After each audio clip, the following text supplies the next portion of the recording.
Hello friends, बहुत बहुत स्वागत है आपका मेरे चैनल मिस्टिक में। आशा करता हूँ आप सब मज़े में होंगे। दोस्तों, जब भी हमारे बीच से कोई पुण्यात्मा उठ जाता है, किसी भले व्यक्ति का निधन हो जाता है, अकस्मात हमारे मुंह से निकल जाता है ये व्यक्ति को स्वर्ग मिला होगा, ये स्वर्गवासी हो गया। हम सबके जो दिमाग में ये छुपा हुआ है कि स्वर्ग एक बहुत ही अच्छा जगह है, और बेशक है भी। वहाँ किसी तरीक़ा का कोई कष्ट नहीं है। और स्वर्ग में आज में जो मेरा वीडियो का टॉपिक है वो स्वर्ग कितना रेलिवेंट है आपके लिए। आपको बिल्कुल स्वर्ग प्राप्त करना ही चाहिए या फिर कोई और उत्तम गति है। स्वर्ग जाने का क्राइटेरिया क्या होता है, वहाँ क्या क्या भोग आपको मिलेंगे, क्या क्या ऐश करने का जो साधन, पूरा कंप्लीट पैकेज मैं आपको बताऊँगा। दोस्तों, एक बार कुरुक्षेत्र में मुद्गल ऋषि की परीक्षा लेने दुर्वासा ऋषि गए। उनकी परीक्षा में मुद्गल ऋषि ने एक्सेसिव अच्छा परफॉर्म किया। वो बहुत अच्छे नंबर से उत्तीर्ण हो गए। उनसे इतना प्रभावित हो गए स्वर्गवासी कि उन्होंने देवदूत भेज दिया। उन्होंने बोला, भाई आप बहुत बड़े पुण्यात्मा हैं, आप स्वर्ग चलिए, पृथ्वी लोक पे आपका कोई काम नहीं है। तो मुद्गल ऋषि ने पूछा, भाई स्वर्ग के संबंध में मेरे मन में कुछ सवाल है, उनका क्लैरिफिकेशन बहुत ज़रूरी है। कोई भी चीज़ आप खरीदते हैं, कहीं भी जाते हैं, ये जानना आपके लिए ज़रूरी है इससे आपको क्या बेनिफिट मिलेगा। बिना इसको एनालाइज़ किए, बिना इसको स्कोप किए अगर कोई व्यक्ति कोई डिसीजन लेता है वो मूर्ख है और अंततः गलत साबित होगा। तो मुद्गल ऋषि का ये क्वेश्चन बिल्कुल सही था। इसके जवाब में देवदूतों ने उनको जो पैकेज के बारे में बताया स्वर्ग में, वो मेरे पास एक लिस्ट है, मैं आपको बताता हूँ। उन्होंने बताया, असत्यवादी, नास्तिक, यज्ञ, दान और तप से रहित व्यक्ति स्वर्ग में नहीं जा सकता है। मतलब इस लोक में अगर आप पृथ्वी लोक पे हैं और अगर आप झूठ बोलते हैं, बात बात पे आपके मुंह से झूठ निकलता है, आप नास्तिक हैं, मतलब ईश्वर के अस्तित्व को आप नकार देते हैं, यज्ञ, दान, तप से आप कोसों दूर हैं, तब तो स्वर्ग के बारे में भूल जाइए।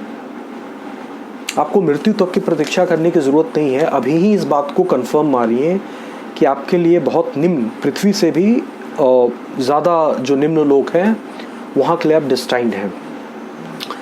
ठीक इसके विपरीत जो लोग धर्मात्मा हैं, जितेंद्रिय हैं, जिनका अपने सेंसेस पे, सारे इंद्रियों पे कंट्रोल है, जब जो मन में आ गया खा लिया, जब मतलब काम के वशीभूत हो गए, ऐसे लोग जो हैं, जो जितेंद्रिय नहीं हैं, उनके लिए भी स्वर्ग नहीं है।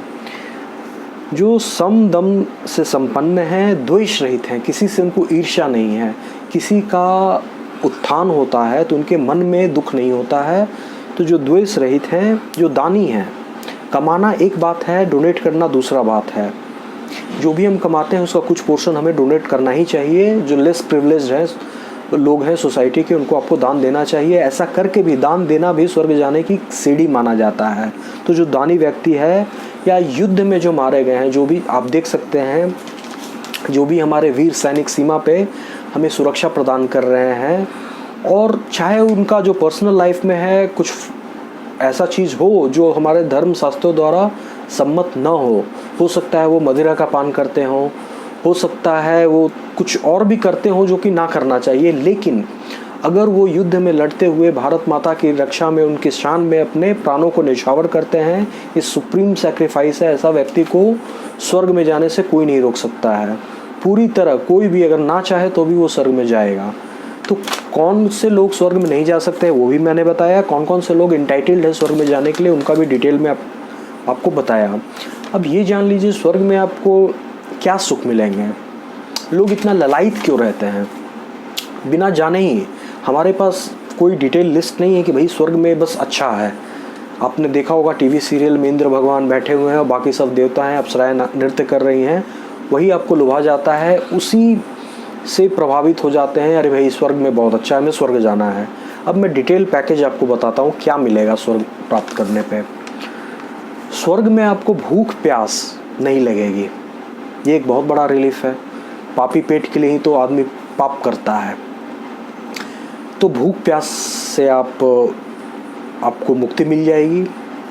आपका मन बिल्कुल प्रसन्न रहेगा। उदासी स्वर्गवासी जो भी होते हैं, जो स्वर्ग में रहते हैं, वो कभी भी उदास आप उनको नहीं देखेंगे।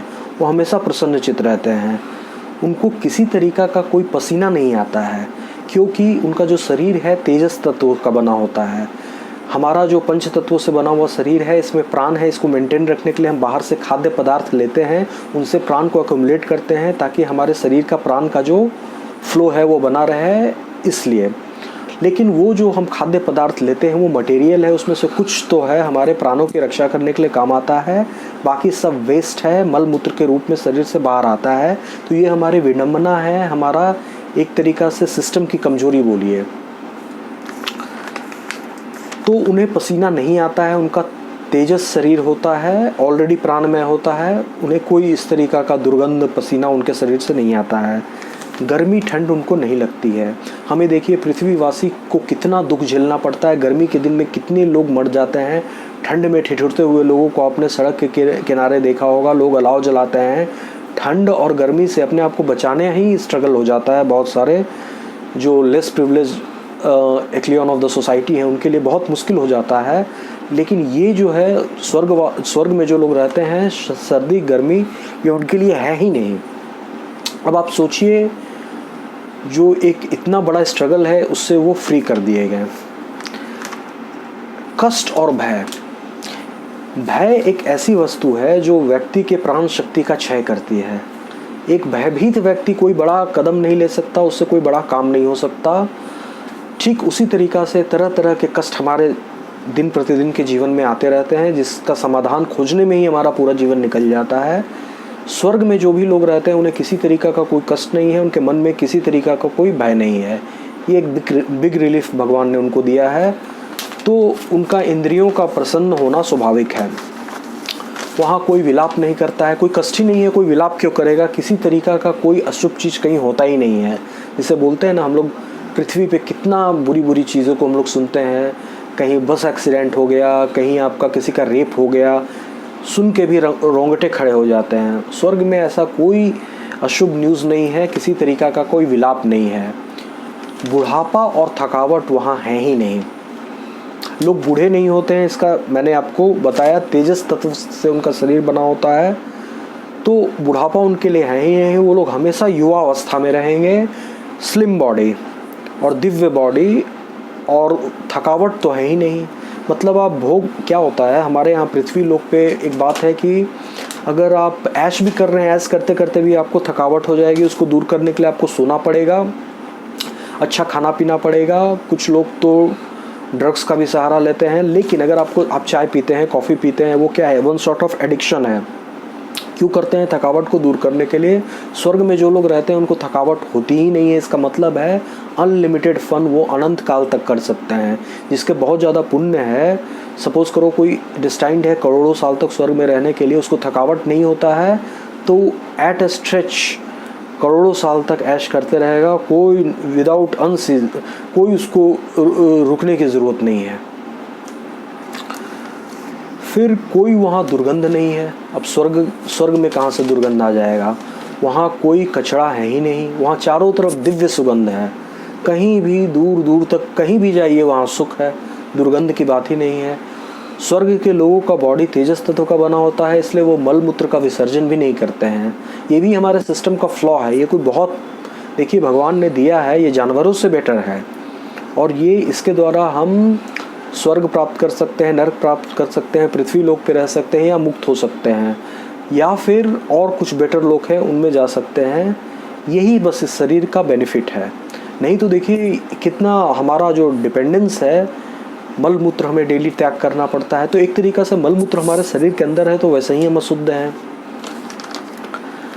और चूंकि स्वर्ग के लोगों को पसीना नहीं आता है, तो उनके कपड़े कभी मैले नहीं होते हैं, वो हमेशा स्वच्छ रहते हैं। बार बार कपड़ा धोना ये हमारा काम है। स्वर्ग के जो वासिंदे हैं वो हमेशा फ्रेश रहते हैं।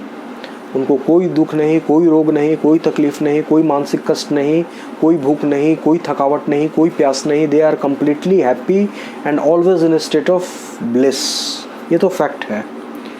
लेकिन तो अब ऐसे जगह कौन नहीं जाना चाहेगा? ये सबका एक ड्रीम प्लेस होगा। भैया मरने का क्या है, हमको अभी ले चलो, मरने के बाद कभी भी ले जाओ, कभी तो हम टेस्ट करें। इतना बेस्ट प्लेस एग्जिस्ट करता है, हमें तो पता भी नहीं है, तो हम जाना चाहते हैं। ये नेचुरल है। आदमी आनंद चाहिए, आनंद किसको नहीं चाहिए, सबको आनंद चाहिए। लेकिन स्वर्ग का एक बहुत बड़ा डिमेरिट है, वो आपको नहीं बताया जाता है। या उसके बारे में आपने सोचा नहीं, उतना ज़्यादा उसे महत्व नहीं दिया, तवज्जो नहीं दिया, और उसका डिमेरिट ये है कि वहाँ आप किसी नए कर्म को उत्पन्न नहीं कर सकते हैं, मतलब कि वो भोग योनि है। वहाँ आपने पृथ्वी लोक पे बहुत ज़्यादा पुण्य कमाया, बहुत शुभ कर्म किए, परिणाम स्वरूप आपको स्वर्ग में भेजा गया, लेकिन इसलिए भेजा गया कि वहाँ पे आप अनलिमिटेड फन कर सकें, एंजॉय कर सकें, अपने इंद्रियों को तृप्त कर सकें। अगर आप सोचेंगे वहाँ पे हम हरि भजन कर लें, no no no no no, स्वर्ग के लोगों के लिए नहीं है, हरि भजन नहीं आप कर सकते हैं, और बिना हरि भजन के मुक्ति नहीं होती है। ये एक बहुत बड़ा ड्रॉबैक है। अब देखिए, जो लोग पशु योनि में है, जो भी है, हमारा चूहा है, छुछुंदर है, मल के कीड़े हैं, हज़ारों कुत्ते बिल्ली जो भी आप देख रहे हैं, ये सब भोग योनि में ही तो हैं। ये क्या हरि भजन कर सकते हैं? इनसे आप अपेक्षा करते हैं कि कुछ बढ़ चढ़ के काम करें? भय, निद्रा, आहार, मैथुन, ये 4 चीज़ के अलावा वो कुछ भी नहीं करते हैं। 84 लाख में मनुष्य को छोड़ के जितने भी लोग हैं बस यही कर पाएंगे, जितने भी जीव हैं। और अगर मनुष्य भी यही करता है, जो मनुष्य, तो वो जानवर है। वो अपने आप को कुछ भी मान ले, कितना भी बड़ा, उसके अगल बगल कुछ जो इसको कहा जाता है ठाकुर सुहाती करने वाले लोग हैं, जो उसके बारे में अच्छा अच्छा बोलते रहें, कुछ भी बोले, लेकिन वो एक जानवर है, एक पशु है, उसका अगला जन्म पशु के रूप में डेस्टाइन्ड है। तो ये भी भोग योनि हो गया। लेकिन जानवर में क्या हो गया कि यहाँ हमें दुख भोगना है। स्वर्ग में क्या हो गया कि स्वर्ग में हम जाएंगे तो वो भी भोग योनि है, हमारा सुख भोगना है। और एक और बात है, स्वर्ग में जो भी लोग होते हैं वो एक दिव्य माला धारण किए रहते हैं, उससे हमेशा दिव्य सुगंध आते रहता है। अब ऐसा सोच लीजिए, सपोज करिए आपने पुण्य के रूप में 100 रुपये कमाए, और उस 1 रुपये में आप स्वर्ग में 1 साल रह सकते हो, तो 100 रुपये है, मतलब आप 100 साल रहोगे। अगर आपने 10,000 रुपये कमाए, आप 10,000 साल रह सकते हो। लाइकवाइज करोड़ साल, 10 करोड़ साल, लाख करोड़ साल, इतना उतना आप वहाँ पे रह सकते हो स्वर्ग में। लेकिन जब आपका पुण्य, यहाँ मैंने इसको रुपये से कंपेयर किया, पैसे से, सो दैट आप बेटर क्लैरिटी आए, लेकिन जब आपका बहुत ज़्यादा भी आपने पुण्य कमाए, जब आपका पुण्य से आप जो सुख भोग रहे हो, उसका जो भुगतान कर रहे हो वो अपने पुण्य से कर रहे हो, और वो पुण्य जब ख़त्म होने लगता है, अंत में जब आने लगता है, तो व्यक्ति का वो जो दिव्य माला धारण करता है वो मुरझाने लगता है। उस व्यक्ति में डर, घबराहट, भय आने लगता है, क्योंकि अब वो स्वर्ग से नीचे गिरने वाला है। नीचे के लोकों में उसका पुण्य खत्म, जो पुण्य उसने अकम्युलेट किया था उसका भोग उसने भोग लिया, अब उसे नीचे के लोकों में जाना है। तो उसमें जो दोष होते हैं वो दोष आ रहे हैं। वो माला ने अपना सुगंध देना छोड़ दिया, और एक समय जब उसका पुण्य पूरा खत्म होता है, उस व्यक्ति की चेतना लुप्त हो जाती है, और उसका कहीं पृथ्वी लोक में या कहीं पे भी, बेस्ड ऑन कहाँ उसका जन्म होना चाहिए, ईश्वर डिसाइड करते हैं, उसका जन्म हो जाता है। तो यहाँ पे आप इस बात को ज़रा ध्यान से समझिए, स्वर्ग में जितने भी सुख हैं जिसके बारे में वर्णन किया गया है शास्त्रों में, जितना भी यज्ञ, तप, हवन, पूजा पाठ जो भी आप कर रहे हैं और उसके द्वारा स्वर्ग की प्राप्ति चाह रहे हैं, उसका अंत में एंड कहाँ पे हुआ कि आपका वहाँ से पतन हो गया। चाहे वो 1 साल में हुआ, 1 लाख साल में, 1 करोड़ साल में, 1 अरब साल में, वो अलग बात है। कभी ना कभी आपका पतन हो जाएगा और फिर आप दुख भरे सिचुएशन में आ जाएंगे। इसीलिए ऐसे लोगों को गीता में कृष्ण भगवान ने मूढ़ शब्द से संबोधित किया है, जो कि विभिन्न यज्ञों को करता है और तरह तरह के पुण्य आचरण करके स्वर्ग चाहता है। वो मूढ़ है, मूर्ख है, क्योंकि वो आवागमन को प्राप्त होता है। पुण्य के प्रभाव से स्वर्ग जाता है, छिन्न होने पे पृथ्वी आता है, फिर पुण्य करता है जाता है, वो दुखी रहता है। दुख तो मिटने वाला है नहीं। आदमी सुखी तभी हो सकता है जब उसको पूर्ण आनंद मिल जाए। आनंद की परिभाषा ये है जो कि हमेशा रहे। फर्स्ट आनंद को दो कैरेक्टरिस्टिक इसका होता है। पहला, जो चीज़ हमेशा रहे, आनंद जो हमेशा रहे, प्लस वो हमेशा बढ़ते रहे।